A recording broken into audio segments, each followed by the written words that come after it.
Happy 2022. Welcome to another Unfiltered.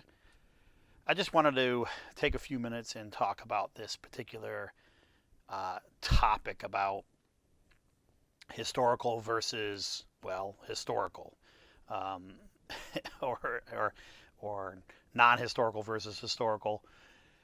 It seems to have kind of reared its ugly head again. I was actually working on the North Africa book review video, and I was reading a bunch of the posts um, about the most recent Battlefront video, going over the book and talking about their new Wildcard unit entries, which were basically the old mid-war monsters. And there's definitely some outlash out there about being able to play with them or not play with them, and they're not historically accurate, and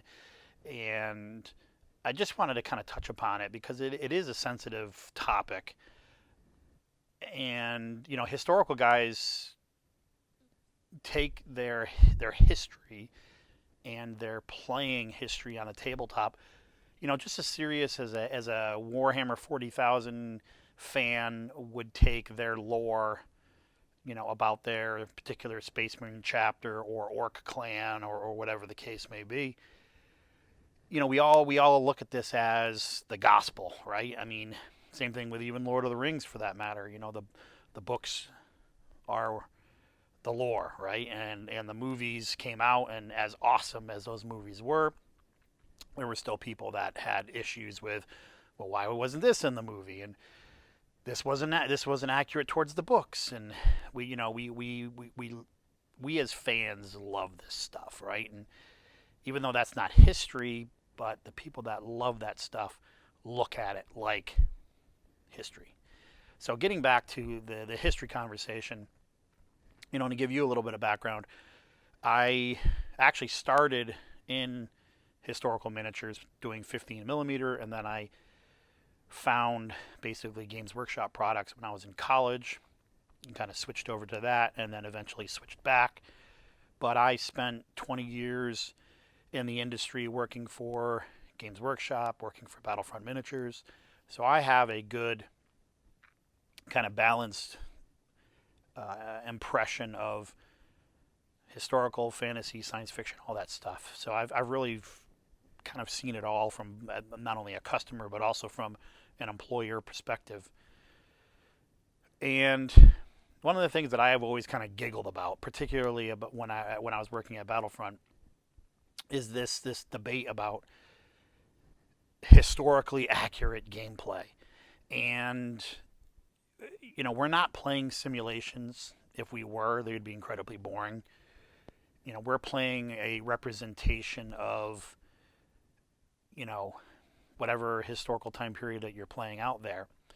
And the waters get even muddier when you start talking about competitive play, and I always kind of, giggled when I overheard two guys talking about, historically accurate armies and forces and unit entries and weapon types and this and that nature. And then you ask them, well, what are you doing this weekend? And they're like, oh, I'm playing in the,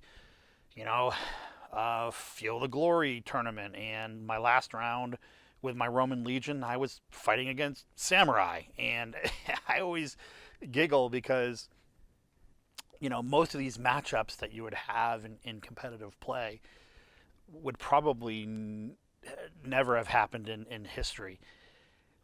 But yet we take it so serious. And I just wanted to have a conversation about this because whether you feel like you could play against other armies that field non-historical type units, for example, these wildcard entries that are in the new North Africa book, versus refusing to play against somebody, if they showed up at the local gaming store and they had a platoon of boarhounds in their British army, you just absolutely refuse to play them. And while everybody is entitled to their opinion and to how they want to involve themselves in the hobby, I think the most important thing to take away is always the your hobby versus the hobby. And I think what's important here is yes, by all means, stick by your your ethics and your how you want to play going forward. But I think the most important thing to take away from all of this is a, it's a game. It's not a simulation. It's a fun representation of being able to play World War II battles in this case. And I think the most important thing is involving yourselves in the hobby and allowing others to get involved in the hobby. And there's a big push for that right now, particularly in historical wargaming. You have channels like Little Wars TV that are making a huge push towards showing that historical gaming can be very, very cool, and it's fun, and it's just as exciting, and there's just as many options out there as your science fiction or your fantasy gaming.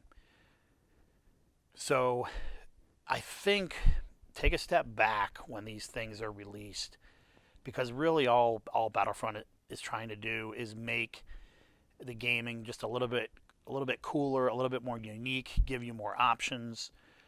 And it's the same thing with like the strategy cards, for example. They're not giving you a 600-page book anymore, or several books.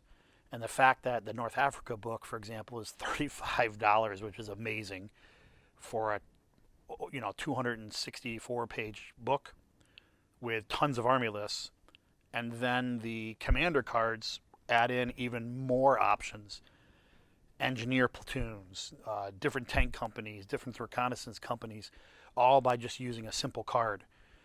So it gives you a lot of different options and a lot of cool ways to play the game, even with your existing stuff. And I think the Wildcard options are just another way to represent that. And I mean, take for example, go into your local tournament and, Americans are fighting British in round 1. Is that historically accurate? No, it's not. But people play it. So I don't really see the difference between having two people that never fought against each other in World War II, how that's any different than representing cool tanks and vehicles that were prototyped. Maybe some of them saw combat, some of them didn't, some of them never got off the drawing board. I don't see what the difference is. I mean, even Team Yankee, which seems to be, World War III Team Yankee, which seems to be pretty popular right now. I don't really see that being any different. Yeah, okay, a lot of those vehicles, if not all those vehicles, are historically accurate and were around in the 80s and that kind of thing. But, those battles never happened. So, but people seem to be enjoying that game system. And now with the eventual release of like Red Dawn, that can't be anything but cool, right?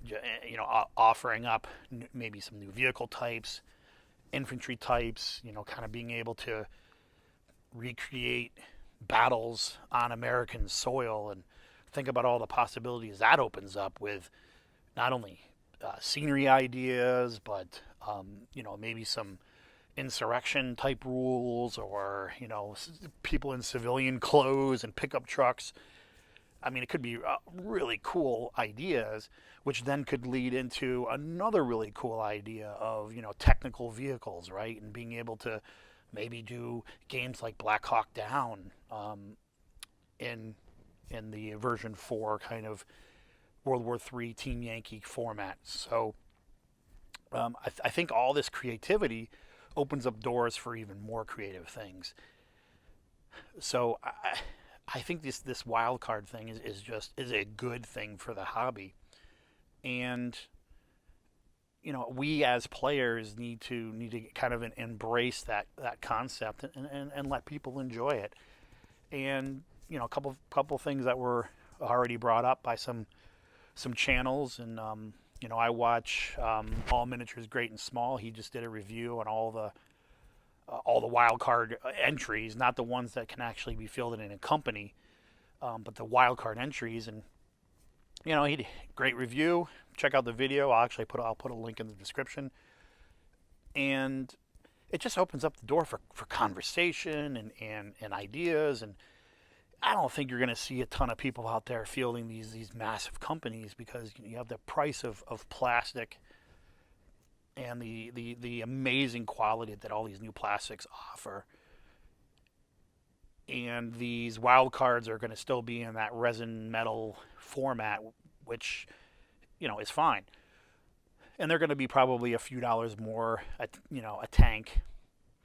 So I don't see a lot of people out there going crazy and picking up 50 or whatever of these items.